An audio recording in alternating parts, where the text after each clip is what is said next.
kung may ayuda ka mang matanggap for signing the People's Initiative, it is an incentive. Naman, ima-mindset mo pa ang mga tao dyan, Max. Anong it's just an incentive? Alam mo, di ba, hindi nyo naman na kailangan mudmudan ng pera ang tao. Di ba? And at the same time, bigyan ng pera ang tao para lang sa isang signature kung alam ng mga tao na para yan sa benepisyo at kapakanan ng mga Pilipino, hindi mo na yan kailangan pa i-incentive pa. Hindi mo na kailangan pa bayaran pa yan ng pera.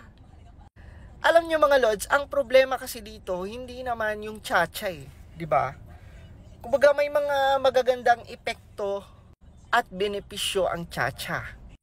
Ang issue kasi dito yung mga kongresista, yung mga namumuno sa bansa, lalo na yung mga kongresista na ayaw nga nilang ipakita kung saan napupunta ang kanilang budget. 'Di ba? Bingi-bingihan nga sila sa sigaw ng taong bayan na transparency. 'Di ba? Wala nga silang reaksyon nung hinihingan natin sila kung saan ang mga audit nila, kung saan napunta ang pera at ginastos nila. 'Di ba? Yun lang naman ang issue Tapos bigla ang magtsatsa, bigla ang bubulaga at nagbabahay-bahay na pala, nagbabarangay-barangay na pala para sa ganyan. Diba? Sino ba naman ang hindi magugulat sa mga pinaggagawa nitong mga kongresista na to? Pati mga mayors ay nakipagsanib puwersa na.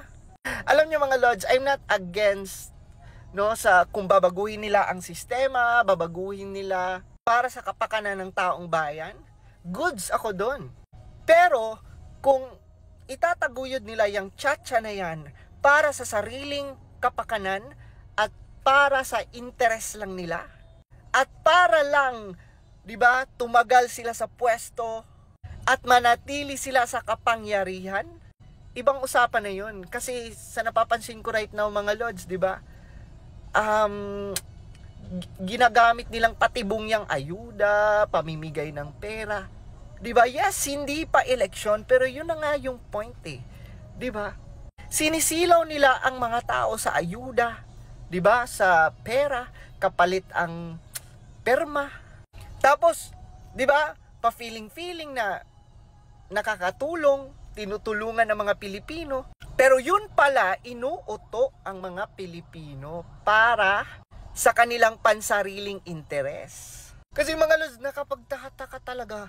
Imaginin mo, gumising na lang tayong may nagpapakalat na ng magpapirma-pirma sa bahay-bayan. Diba? Parang ano kaya yun? Diba? Grabe, nakaplanado talaga lahat Kamakailan lang, ang daming issue, ang daming Tapos biglang boom! Pumirma ka na.